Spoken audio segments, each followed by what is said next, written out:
북한의 김정은이 딸 주애와 함께 참석했던 새맞이 공연장에 김정은의 유일한 여동생이죠. 김여정 북한 선전선동부 부부장이 남녀 어린이를 데리고 등장을 한 장면이 포착이 됐어요. 먼저 영상 보겠습니다. 경애하는 김정은 동지께서 와 검투로 이어온 담과 장군.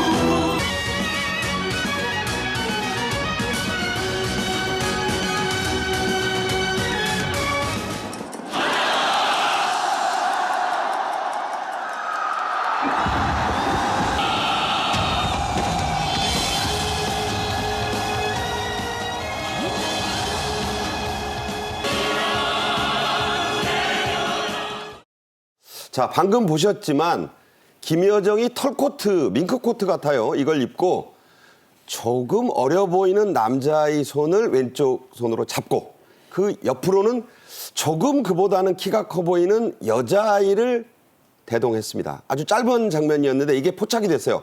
자, 이 행사 북한의 최고위급 인사들이 가족을 동반해서 오는 자리 아닙니까? 네, 맞습니다. 김정은 위원장도 딸을 데리고 나왔고 저 1호 행사의 총지휘자는 바로 김여정 선전선동부 부부장입니다. 총감독이네요. 네, 총감독이죠. 근데 거기다가 이제 지적하신 대로 10살짜리, 8살짜리 아들과 딸과 이제 아들을 데리고 나왔는데 그러니까 저 순서로 아이 왼쪽이 이제 왼손이 아들, 네. 그 다음이 딸 이렇게 보여요. 네, 원래 이제 김여정 부부장이 상당히 그 카메라 프렌들리라고 말할까요? 자기 모습이 살짝 비치는 걸 즐기는 여자입니다. 저 뒤에 이제 멀찍이 떨어져 있는 거 찍히라고 그러고. 그렇죠. 여기 커튼 사이로 얼굴 내미는 것도 찍히고. 그러니까 자기 자식들을 데리고 지금 최초로 등장을 하다 보니까 저것도 살짝 한 컷 그 카메라 기자한테 잡도록 지시했고 또 북한의 모든 보도는 편집을 해서 보도했는데 저걸 요구 없이 보도했다. 그것은 제가 볼 때는 틀림없이 김여정의 아들과 딸일 가능성이 높다는 것입니다. 본인이 다 검열하는데 그렇죠. 저렇게 나가게 했다는 거는 봐라 이거예요. 네, 그렇게밖에 볼 수 없습니다. 북한의 이 보도 특성상. 자, 김여정이 임신을 했을지 모른다고 우리 정보당국이 포착한 시기가 제 기억으로도 2번 있었어요.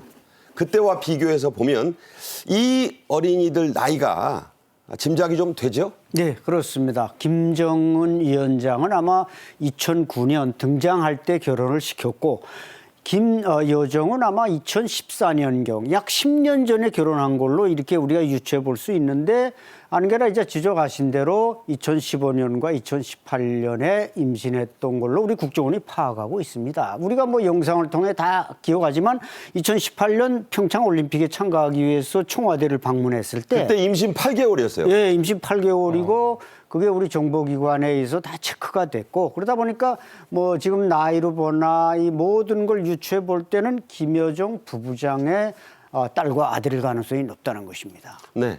배우자는 그러니까 남편은 베일에 가려 있는데 북한 이 탈북자 유명한 전략정보서비스센터라는 단체에서 볼 때 이름까지 나왔어요. 어떻게 보셨습니까? 네, 우인학이라는 이제 김일성조합대학을 졸업하고 지금 당의 하급 관리로 일하고 있다. 이런 이제 그 전략서비스센터 발표가 있었는데 저희가 여러 소식통을 종합해 보면은 그 사람은 이제 김여정의 관저, 말하자면 김정일의 관저죠. 거기에서 이제 보초를 서던 호위사령부 군관인데 아주 하급 군관이네요. 네, 그러니까 이제 그때는 병사였고 병사. 그걸 이제 이 여정과 이렇게 사랑에 빠지다 보니까 김일성 조합대학에 보내서 간부로 키운 거죠. 신분 세탁을 해줬다. 신분 세탁해서 신분을 높여줬고 과거 이제 김일성이 자기 딸 김경희에게 그 장성택을 결혼시키듯이 그 장성택도 김여정과 같이 김경희와 같이 김일성조합대학 다니다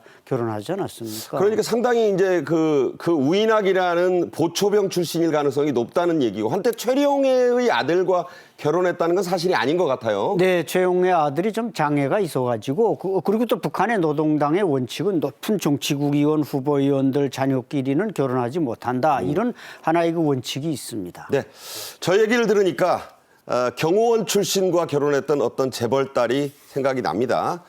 김여정의 자녀는 물론이고 남편도 공식적으로는 철저하게 이 베일에 가려져 있습니다. 자, 그 이유가 뭐죠? 앞서 좀 소장님도 그런 말씀하셨지만 사실은 김여정이 결혼을 언제 했고 또 임신을 언제 했고 언제 출산 이런 거 전혀 공식적으로 확인된 바가 없지 않습니까?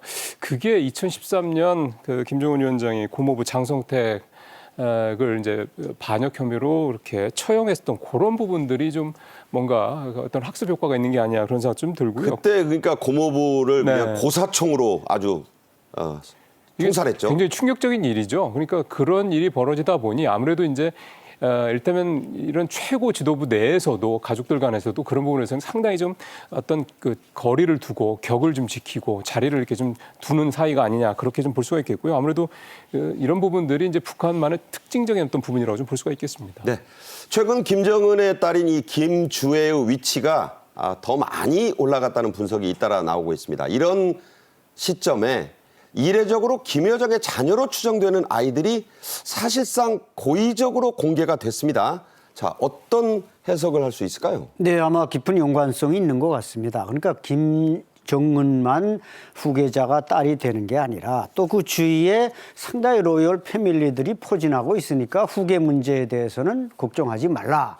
그래서 이제 그 어떻게 보면 지금 북한 권력 내에서 2인자는 김여정 부부장 아닙니까? 말은 선전선동 부부장이라고 하지만 뭐 외교, 대남 모든 걸 총괄하는 게 지금 김여정입니다. 그럼에도 불구하고 얼마 전에 그 김주애를 등장시킬 때 깍듯이 저렇게 네. 모시는 의전을 하고 바로 저 장면이죠? 예, 네. 저 장면에서 정말 자기 조카를 저렇게 의전한다는 건 그만큼 저게 후계자의 지위에 올랐다는 얘기인데 문제는 작년까지 북한이 저 김주애를 가리켜서 존경하는 이 자제분이라더니 그렇죠. 올해 들어와서는 또 사랑하는 자제분이라고 잠깐 호칭을 바꿨습니다. 예. 그러나 뭐 이 호칭이 중요한 게 아니라 김여정의 의전이나 북한 지금 권력 구조에서 김정은의 건강을 놓고 볼 때는 후계자가 되어 가는 것은 뭐 의심의 여지가 없다고 봅니다.